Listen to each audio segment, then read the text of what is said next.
नमस्कार भाइयों। तो आज अपने सामने फ्रेम में खड़ी है टाटा की तरफ से आने वाली पंच, जो कि सीएनजी में आती है।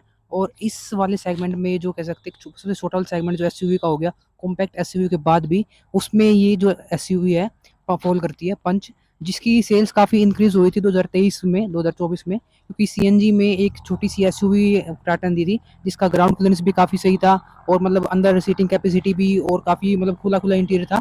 तो उस हिसाब पे ये काफ़ी ज़्यादा सेल हुई थी, क्योंकि उस सेगमेंट में और जो गाड़ी आती है वो सिर्फ हैचबैक्स के ऑप्शन के साथ आती है। लेकिन ये एक एसयूवी गाड़ी है जो कि आपको 7-8 लाख रुपए में सीएनजी के साथ मिल जाती है, और ठीक ठाक फीचर इसमें देखने को मिल जाते हैं। तो आज चल रहा है 2026 और गाड़ी चल चुकी है 19,000 किलोमीटर। जैसे कि बोलते हैं कि टाटा की गाड़ियों का आपको लेते ही पता नहीं चलता, साल 2 साल के पता लगता है कि कैसी क्या क्वालिटी दे रही है टाटा वाली, या कैसी क्या शिकायतें हमें गाड़ी के साथ देखने मिलती है। वो सारी चीज़ों की बात करेंगे। गाड़ी चल चुकी है लगभग 19,000 किलोमीटर, और गाड़ी का जो मॉडल है वो मैं दिखा दूँ आपको। ये देखो, इस पे लिखा हुआ 2025 का रजिस्ट्रेशन के साथ में मॉडल है ये। तो 2026 आज, तो ये मान लो कि इसको मोटा मोटा 1.5 साल हो चुका गाड़ी को, और 19,000 किलोमीटर चल चुकी है सीएनजी में। तो वो चेक करते हैं आज कैसी क्या रिलायबिलिटी और वो सारी चीज़ें हैं, क्योंकि मैंने कई बार ये गाड़ी लंबी ट्रिप पे चलाई हुई है। तो भाई ये जो गाड़ी है सीएनजी में है, और इसकी अगर सबसे पहले मैं एवरेज की बात करूँ, क्योंकि वो मोटा मोटा कंसर्न तो लोगों को, जो कि मारुति सेट के टाटा पे जाती है कि सीएनजी ही लेनी है, लेकिन बिल्ड क्वालिटी मिल जाएगी मारुति सेट के। तो एवरेज की बात कर लेते हैं, तो इस गाड़ी की जो एवरेज है अपने को, जैसे कि हम अगर दिल्ली से खाटू श्याम जाते हैं तो एक टैंक में ये खाटू श्याम लगा देती है। तो आप मोटा मोटी मान सकते हैं कि एक टैंक में हाईवे पे 220-230 किलोमीटर निकाल के दे देती है। और अगर लोकल की बात करें, लोकल में 150-160 किलोमीटर तक इसकी एवरेज चल जाती है, जो कि आप बात करें तो नॉर्मल आपकी मारुति गाड़ी भी इतनी एवरेज देती है, सिर्फ 10-20 का फर्क होगा। और बाकी इसकी बिल्ड क्वालिटी भी काफ़ी हैवी है, मारुति गाड़ी से कंपेयर करते तो हिसाब से एवरेज से निकल जाती है। लेकिन अगर मैं बात करता हूँ एवरेज से हटके, सबसे पहले आते हैं परफॉर्मेंस पे। अगर आप मारुति गाड़ी लेते हैं उसके अंदर सीएनजी ऑप्शन है, लेकिन फिर भी उनकी जो कहते हैं मतलब जैसे कि ड्राइव क्वालिटी होती है, परफॉर्मेंस होती है, वो काफ़ी ज़्यादा अच्छी निकल के आती है टाटा की गाड़ियों से। टाटा की गाड़ियों में पेट्रोल में जो सीएनजी में इस गाड़ी की बात करूँ तो मैंने ड्राइव की काफ़ी, तो मतलब 100 मतलब 70-80 तक ठीक है, उसके बाद काफ़ी मरी हुई फील होती है। उसके बाद थोड़ा सा इसमें परफॉर्मेंस इशू है, जो कि टाटा को अपनी गाड़ियों में सुधारना चाहिए, क्योंकि जो उनका पेट्रोल रिवोल्ट्रन इंजन है वो इतने खास कुछ साबित हुए नहीं, क्योंकि जो उनकी सफारी और जो हैरियर है वो भी डीजल में बिक रही है ज़्यादा, और उनका जो ऑप्शन है वो डीजल ऑप्शन वो जीप से लिया गया इंजन है फियाट का। तो उस तरीके से, क्योंकि पेट्रोल इंजन टाटा के इतने कामयाब है नहीं। बाकी जो नेक्सॉन में दी हुई है, नेक्सॉन की पावर मैंने चलाई थी, नेक्सॉन की पावर काफ़ी अच्छी फील होती है। तो अगर इसके इंजन में भी कुछ सुधार कर दिया जाए, क्योंकि ईवी में तो गाड़ी अच्छी है, लेकिन पेट्रोल सीएनजी में एवरेज हटा दी अगर परफॉर्मेंस चाहिए तो वो नहीं मिल पाती इस गाड़ी के अंदर। भाई इंटीरियर की बात करूँ तो ऐसा कुछ इंटीरियर देखने को मिलता है मुझे। ये इसमें कोई स्क्रीन नहीं आती, ये आफ्टर मार्केट लगाई हुई है। और पावर विंडो की बात करूँ तो सिर्फ 2 पावर विंडो इसके अंदर देखने को मिलती है। पीछे जो है अपना जो पुराना स्टाइल होता है गेट खोलने का, जो मतलब पहले होता था उसको घुमाना पड़ता है, उस तरीके से ही मिलता है इसमें आज भी। और बाकी जैसे अभी तो इसका फेसलिफ्ट आ चुका है, ये पहले वाला मॉडल है। फेसलिफ्ट में कुछ कुछ चीज़ें चेंज कर दी गई थी इसमें, जैसे कि ये जो है डिजिटल मिलता है, लेकिन सिर्फ टीएफटी डिस्प्ले, फुल डिजिटल नहीं है, टीएफटी डिस्प्ले वाला मीटर मिलता है ये। और 5 गियर मिलते हैं इसके अंदर, छोटा जो रिवर्स गियर है। मतलब स्पेस तो काफ़ी अच्छा दिया है गाड़ी के अंदर, लेकिन मतलब फिर भी कुछ कुछ ऐसे छोटी छोटी जगह पे कई जगह हार्ड प्लास्टिक यूज़ किया हुआ है, उस हिसाब से थोड़ी सी फील होती है। बाकी ऐसी कोई शिकायत नहीं मिलेगी। आप मारुति गाड़ी से कंपेयर करो तो इसकी क्वालिटी ज़्यादा हैवी फील होगी हमेशा हर एक चीज़ में। भाई इसके सिलेंडर पोजीशन की बात करें तो आप देख सकते हो नीचे इसके सिलेंडर मिलता है, ये इधर इतना सिलेंडर है इसका।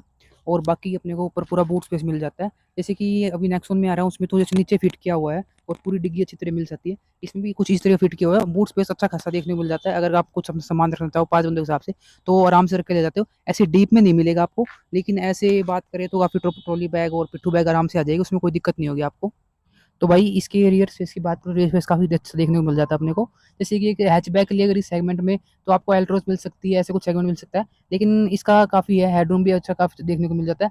मतलब अगर 6 फीट तो नहीं कहूँगा, 5-10 की मेरी हाइट है, 5-10 के हिसाब से बंदा बैठता है तो काफ़ी सही स्पेस देखने को मिल जाता है। और ऐसा नहीं है कि 5 बंदे नहीं बैठ पाएंगे, अगर मेरे जैसे बंदे तो 5 आराम से बैठ सकते हैं, नहीं तो 4 एडल्ट और एक बच्चा तो आराम से इसमें बैठ सकता है। और उसके डोर की जो खुलने की पोजीशन है वो पूरी 90 डिग्री खुल जाता है। तो अगर आप निकलते हो या गाड़ी के अंदर आते हो तो उसमें आपको काफ़ी ईजी होगा अंदर और बाहर एग्जिट करना। इसके बीच में आप देखिए जो आपको हम मिलता है कई गाड़ियों देखने के अंदर, इसके अंदर वो चीज़ भी नहीं है, बिल्कुल फ्लैट है।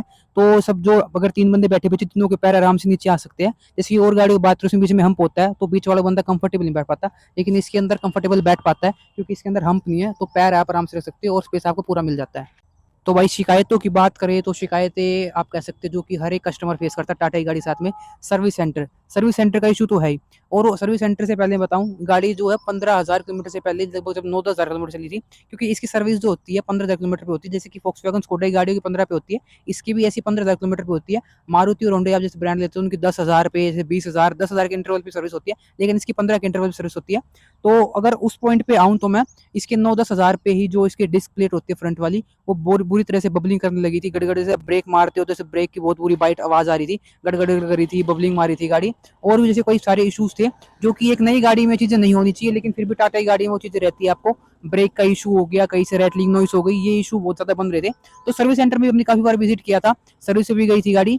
तो मतलब उनका इतनी अच्छी तरीके से ट्रीट करते नहीं है वो गाड़ी को लेके। अच्छा, आप सर एरियर सफारी ले जाओ या कोई सी भी गाड़ी ले जाओ, ऐसे नहीं छोटी बड़ी गाड़ी का फर्क है। कोई सी भी गाड़ी ले जाओ ना, वो आपको समय देते वो वाला, ना वो आपको ट्रीटमेंट देते। मतलब अगर सर्विस की बात करूँ, आफ्टर सेल सर्विस जो टाटा की है वो हमेशा से ही बेकार रही है और अभी भी बेकार ही है। अगर आप एक्सपेक्ट करते हो कि मेरी प्रॉब्लम कोई टाटा गाड़ी में आ जाती है और कल को मैं उसका रिजोल्यूशन निकाल लूंगा, तो वो मुश्किल है कि वो आपको रिजोल्यूशन लेके देंगे। आपको कोई छोटी प्रॉब्लम भी उसका भी काफी टाइम लगाते हैं, सर्विस कराने ले जाते तो उसको भी ऐसे कोई अच्छे से ट्रीट नहीं करते। सुबह गाड़ी घुसते शाम को निकलती है और फिर वो काम भी नहीं हो पाता, और सारी दिक्कतें जो वो गाड़ी के अंदर ऐसी आपको फेस करनी पड़ती है।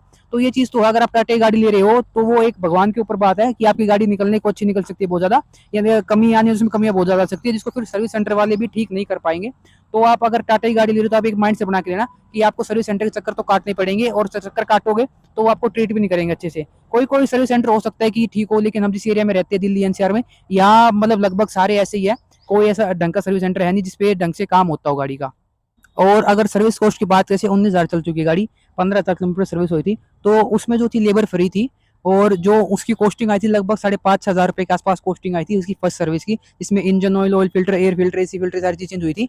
इसमें सिर्फ लेबर फ्री थी क्योंकि पहली सर्विस थी वो। और आगे चल के देखते हैं कि इसमें और क्या क्या चीज आएगा, अभी तो नॉर्मल चीजें हुई थी। बाकी जो मोटी शिकायत आई थी वो ब्रेक को किया है, जिसमें जो डिस्क प्लेट थी उन्होंने ग्राइंड करके दी थी, चेंज नहीं किया इसको, ग्राइंड करके दी थी, लेकिन ये उन्होंने काम कॉस्ट फ्री किया था, इसी को हमसे पैसे नहीं लिया था, क्योंकि ये जो चीजें हैं ये चीजें इतनी जल्दी खराब होती नहीं है। और हमने इस चीज की रिक्वेस्ट उनको पहले डाल दी थी कि 8-9 हज़ार किलोमीटर पे ये दिक्कत आने लग रही गाड़ी के अंदर। तो ये चीज तो उन्होंने कॉस्ट फ्री करके दी थी, इससे कोई पैसा नहीं लिया था। नॉर्मल सर्विस का सिर्फ पैसा लिया था, वो जो 5,500-6,000 रुपए के आसपास कॉस्टिंग आई थी उसकी, वो ठीक है। मेरे साथ इतनी गाड़ी की कॉस्टिंग इतनी आती है। बाकी अगर आप और सेकंड में गाड़ी लेते हो उनकी भी कॉस्टिंग इतनी होती है, ये नहीं है कि इसकी बहुत ज्यादा सस्ती है या बहुत ज्यादा महंगी है, ठीक है, एक नॉर्मल सर्विस है जो कि एक कस्टमर की ठीक निकल जाती है। कि एक चीज मैंने इसके साथ फेस किया, अगर आप 5 बंदे बैठे होते हो गाड़ी के अंदर, तो इसका ग्राउंड क्लियरेंस बहुत सफिशिएंट है कि कहीं पे टच नहीं होती गाड़ी, नीचे से आराम से निकल जाती है। जैसे कि आप इंडियन के रोड के गड्ढे देखते हो, बारिश में जो गड्ढे दिखते नहीं, अगर उसमें भी घुस जाती है गाड़ी तो ऐसा नहीं कि टिक जाती है, आराम से निकल जाती है, ऐसी कोई दिक्कत परेशानी आती नहीं है। बाकी इसके साथ मतलब जैसे कि कईयों को गाड़ी बहुत पसंद है, लेकिन कईयों को बहुत ज्यादा इसके डिजाइन से प्रॉब्लम होती है। डिजाइन तो देखो अपना अपना होता है, किसी को कैसा पसंद है, किसी को कैसा पसंद है। कस्टमर को मेन प्रायोरिटी होती है, जैसे ये जो गाड़ी उठाता है सीएनजी, बेसिकली उसको एवरेज की होती है, परफॉर्मेंस की होती है मेरे हिसाब से तो। और अगर आप एवरेज देख रहे हो तो एवरेज अच्छी है गाड़ी की, सीएनजी में कोई दिक्कत परेशानी वाली बात नहीं है। लेकिन अगर आप वहीं पे इस गाड़ी में आप परफॉर्मेंस ढूंढते हो तो वो आपको नहीं मिलेगी। सीएनजी गाड़ी हालांकि आपको मारुति की जो होंडे की है सीएनजी में कह सकते हो, अच्छी परफॉर्मेंस निकाल के दे देती है, इतना उसमें दबाव फील नहीं होता। लेकिन इस गाड़ी के अंदर हाईएस्ट स्पीड जो मैंने टच की हुई है इस गाड़ी के अंदर चला के, फुल टोटल दिया होता वो लास्ट 127 गई थी। तो आप उससे अंदाजा लगा सकते हो वो 130 हो सकती है, उससे ज़्यादा मेरे ख्याल में एक्सपेक्ट नहीं करना इस गाड़ी से कि इससे ज़्यादा भाग सकती है ये। और इसमें जैसे 70-80 तक फिर भी थोड़ा बहुत ठीक होता है, लेकिन इसमें परफॉर्मेंस इशू बहुत है, दबती बहुत है गाड़ी सीएनजी के अंदर। और ऐसा नहीं है कि पेट्रोल में ये सही चलती है, पेट्रोल में भी सेम इशू है इसका, पेट्रोल में भी ऐसी सेम चलती है, मतलब बहुत थकी थकी फील होती है। अगर आपको भगाने का शौक है गाड़ी, तो ये गाड़ी आपके लिए नहीं बनी है। फिर आप कोई दूसरी गाड़ी देखे रहा है वो सीएनजी में चाहिए आपकी। अगर मैं बताऊं, जैसे मारुति मैंने ब्रेजा ड्राइव की है, बलेनो ड्राइव की हुई है, उनकी फ्रोंक सीएनजी में ड्राइव की है, उसका परफॉर्मेंस फिर भी इससे काफी अच्छा निकल के जाता है टाटा का। अभी हाल फिलहाल मैंने कुछ चीजें चेंज की अपने साथ में, तो वो बात अलग है, लेकिन 2025 वेरिएंट जो था ये, इसकी साथ ये चीजें मैंने फेस की है जो कि अभी आपको बता रहा हूँ मैं। तो भाई यही कुछ था जो कि मैंने इस टाटा पंच के साथ फेस किया है, और उसके ओनर ने भी मेरे को ये सारी चीज़ें बताई थी, क्योंकि मैंने भी काफ़ी बार ड्राइव की गाड़ी, और तो मेरे को बताई मतलब क्या से कैसा परफॉर्मेंस रिव्यू और बाकी सारी चीज़ें कैसी है। तो अगर आप टाटा की कोई भी गाड़ी देख रहे हो, तो लेने की सोच रहे हो, या पंच या स्पेसिफिक कोई भी हो, तो मैंने आपको पहले बता दिया कि सर्विस का एक्सपीरियंस अच्छा नहीं रहेगा, और आपकी गाड़ी में कोई भी शिकायत आ सकती है। ऐसा नहीं है कि नई गाड़ी में शिकायत नहीं होती, लेकिन टाटा की गाड़ी में वो शिकायत रेटली नॉइस बहुत ज़्यादा बनती है, इसमें भी जो कि है। अगर आप लेने का सोच रहे हो, ठीक है, मैंने इसका एवरेज का एक पूरा वीडियो बनाया हुआ है यूट्यूब पे जो डाला हुआ है, उसमें आप चेक कर सकते हो कितनी इसमें सीएनजी की एवरेज निकल के आती है। तो अगर आप देख रहे हो 10 लाख से नीचे की गाड़ी है बजट में, तो ठीक है उस हिसाब से। लेकिन अगर आपको रिलायबिलिटी चाहिए, परफॉर्मेंस चाहिए, तो आप इस ऑप्शन पे नहीं जाना। अगर आपको अगर जैसे कि बिल्ड क्वालिटी ही मैटर ज़्यादा करती है, तो आप इस गाड़ी को बेशक ले सकते हो, फिर कोई दिक्कत नहीं है, उस हिसाब से आप देख सकते हो। बाकी मार्केट में और भी अच्छे ऑप्शन है, और बाकी बिल्ड क्वालिटी के मामले में टाटा कभी से अच्छा रहा है। तो आप देख सकते हो कल को आप अगर कोई नई गाड़ी प्लान करने की सोच रहे हो तो।